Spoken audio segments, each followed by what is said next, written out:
Bonjour, alors aujourd'hui un cours sur la France, une république démocratique dans le programme de MC. Alors nous allons étudier aujourd'hui les institutions de la Cinquième République. On va commencer par le président de la République et puis on continuera avec les assemblées françaises, notamment l'Assemblée nationale et le Sénat. Alors le président de la République, alors moi ce que je vous propose c'est de commencer par une espèce de jeu de devinette. Tout ça pour constater que finalement on les a quasiment tous oubliés, ces présidents de la République, très peu ont laissé une trace dans l'histoire de France. Alors je vais vous poser une question toute simple. Qui est le premier président de la République en France? Qui est-il? Alors il y a un petit indice, c'est le monsieur qui est ici avec le chapeau, mais alors là je vais vous perdre encore plus. Mais je vous rassure, hein, vous êtes quasiment comme tous les Français qui sont incapables de répondre à cette question-là. Alors que, à l'inverse, si j'étais professeur aux États-Unis, tous les petits écoliers américains seraient capables de me citer qui est le premier président des États-Unis, George Washington, mais également le deuxième, le troisième, le quatrième, le cinquième. Ici, je pourrais vous demander qui est ce monsieur-là. C'est le deuxième président de la République française. Vous ne le connaissez pas. Puis le troisième, vous seriez encore plus perdu. Donc voilà, on va faire pour l'instant un petit constat. Vous ne connaissez pas, ou vous connaissez très peu de présidents de la République. Avant, généralement, c'est ici que les élèves de troisième commencent à avoir des connaissances avant le cours évidemment, c'est ce général de Gaulle qu'on a déjà étudié à plusieurs reprises dans le programme d'histoire de troisième.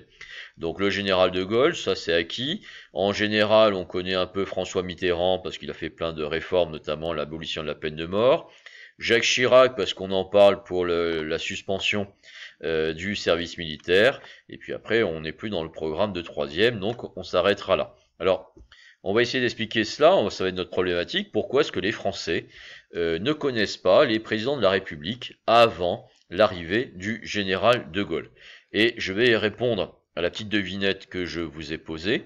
Donc je vous avais demandé qui était le premier président de la République de toute l'histoire de France. Eh bien il s'agit de ce monsieur-là, Louis-Napoléon Bonaparte.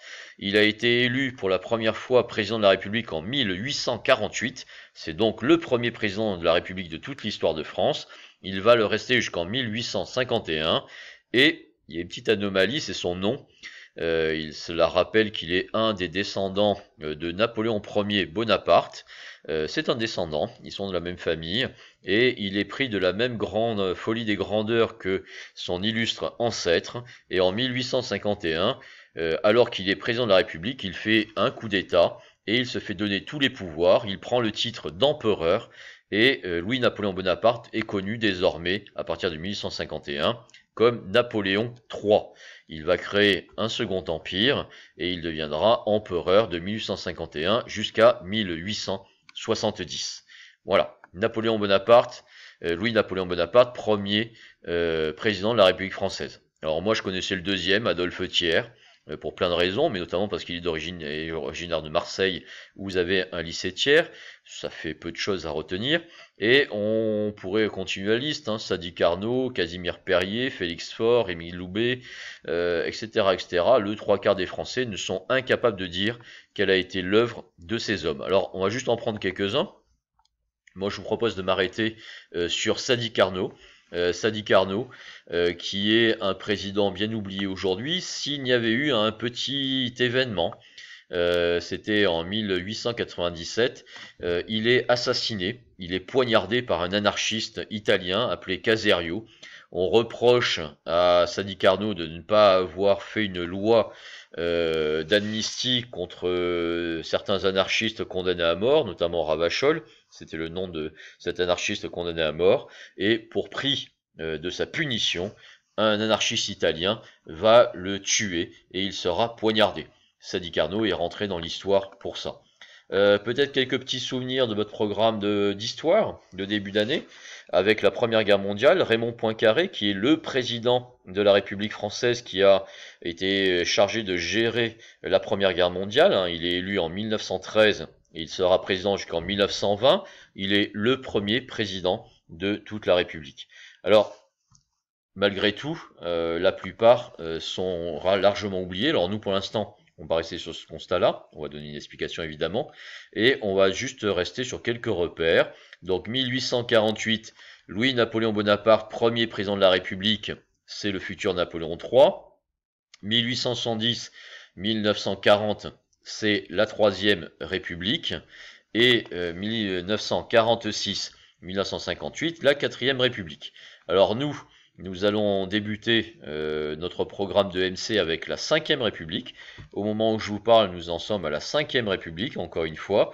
Là aussi, vous retournerez sur votre programme d'histoire. La 5e République a été fondée en 1958 par le grand président de la République que généralement tous les Français connaissent, qui est le général de Gaulle. Et en fait, on va répondre à la question de départ. Pourquoi est-ce qu'on connaît relativement peu les présidents de la 3e et 4e République? Eh bien, pour une raison très très simple, ils n'ont strictement aucun pouvoir. Alors, le général de Gaulle avait formulé une très belle phrase, une très belle expression en 1965. Il avait dit que il ne souhaitait pas devenir comme un président de la 3e et la 4e République. Il avait dit qu'il ne souhaitait pas inaugurer les chrysanthèmes, c'est-à-dire qu'il ne voulait pas n'avoir aucun pouvoir. Alors c'est une très belle image, je voulais dire par là que le président de la République n'avait aucune fonction, hormis de temps en temps aller déposer un bouquet de fleurs sur la tombe du soldat inconnu, mais à part cela, son travail s'arrêtait là. De fait, sous la 3e et la 4e République, ce sont les assemblées et c'est le Premier ministre, qu'on appelle le président du Conseil, qui dirige. Le président de la République n'est là que pour le décor, il est là pour inaugurer les chrysanthèmes. Donc c'est normal qu'on ait oublié ces présidents-là, cette longue liste de présidents-là. Ce sont des présidents sans aucun pouvoir, ou en tout cas avec très très peu de pouvoir, sauf quelques cas, quelques petits événements qui auraient mérité qu'on se rappelle d'eux un peu plus. Un assassinat, une première guerre mondiale. Alors, l'idée du général de Gaulle avec cette 5e République, c'est d'avoir un président de la République fort. C'est ça la particularité des institutions de la 5e République. Au sommet de ces institutions, il y a un président de la République avec de réels pouvoirs. Et pour faire en sorte que ce président de la République, qui n'a jamais eu de pouvoir, en ait désormais, le général de Gaulle, en 1962, a pris une décision qui effectivement a changé le privilège, enfin qui a changé la stature du président de la République. Il a décidé que le président serait désormais élu au suffrage universel direct. Jusqu'en 1962, le président de la République est choisi, élu par les députés et les sénateurs. Il n'y a pas d'élection présidentielle.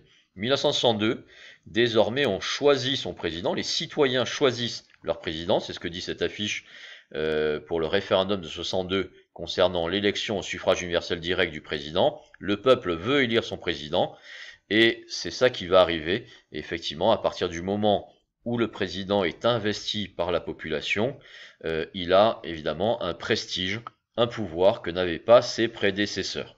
Donc la 5e République, avec le suffrage universel direct, va donner toute une série de présidents de la République significatifs. Alors, dans la Constitution de 1958, alors vous vous rappelez peut-être que c'est une constitution, c'est une loi qui répartit les pouvoirs entre le président, le Premier ministre et les assemblées, c'est en quelque sorte le mode d'emploi de la 5e République. Vous avez toute une série d'articles, on va pas tous les lire, hein, c'est très très long et surtout très compliqué, on étudie ça à l'université. Ce sont tous les articles qui définissent les pouvoirs de ce président de la République fort, ou en tout cas avec de vrais pouvoirs. Article 5, il est défini comme l'arbitre. Arbitre, c'est-à-dire que c'est lui qui est au sommet des institutions, qui va faire les arbitrages et qui, in fine, va prendre les décisions. Il est le garant de l'indépendance nationale, de l'intégrité du territoire, du respect des traités, c'est-à-dire des accords avec les pays étrangers. Et puis après, différents articles, notamment l'article 8 et l'article 12, qui fondent son pouvoir. C'est lui, article 8, qui nomme le Premier ministre. Et il peut éventuellement, c'est ce que dit la suite de l'article, le renvoyer dès qu'il le souhaite et sans aucune autre forme de procès.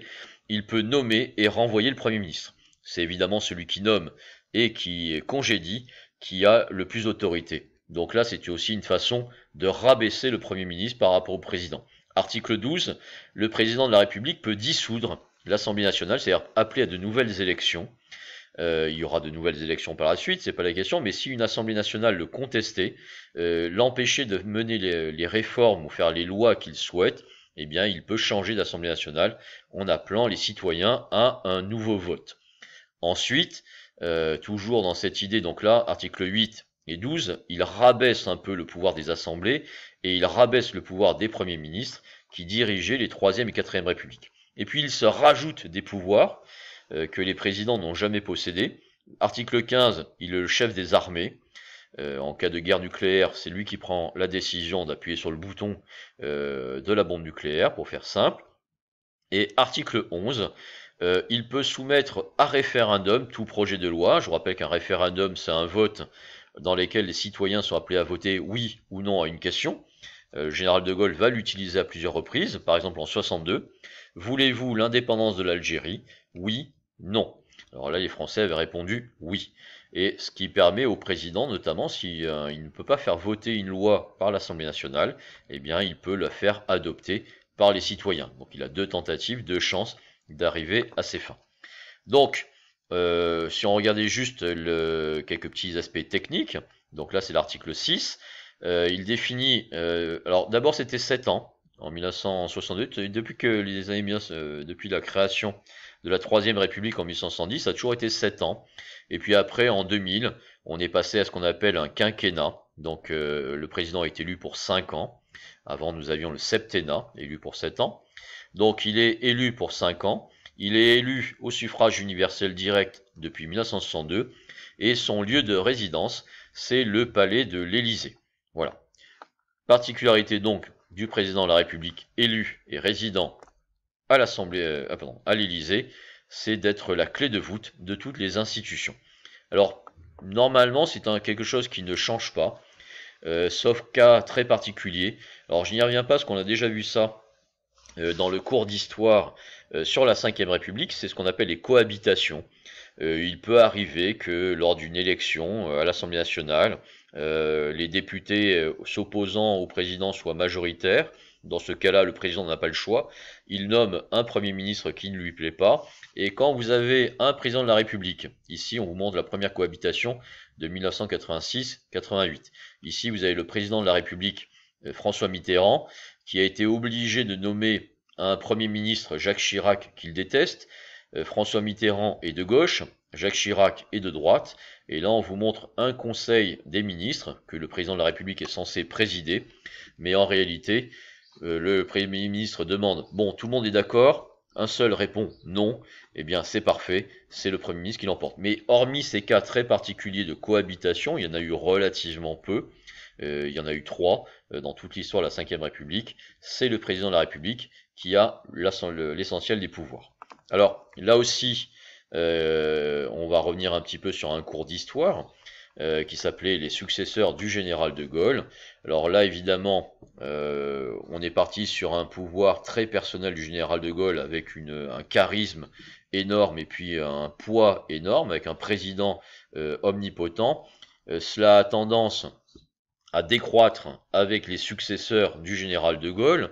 Alors d'abord, je vous dis, la cohabitation à l'époque de François Mitterrand, mais aussi, il faut être clair, un prestige qui est moins important, des présidents, alors je pense notamment à François Hollande qui n'a pas pu se représenter une deuxième fois, Nicolas Sarkozy qui a été battu après sa première élection, des hommes qui sont un peu moins charismatiques, c'est peut-être le cas de Valéry Giscard d'Estaing, qui lui aussi a été battu dès sa première élection, donc peut-être un prestige des présidents de la République qui décline, enfin qui fait un peu que les présidents, même s'ils sont toujours la clé de voûte des institutions et encore l'essentiel des pouvoirs, ont quand même moins de charisme et de présence, de personnalité que le général de Gaulle.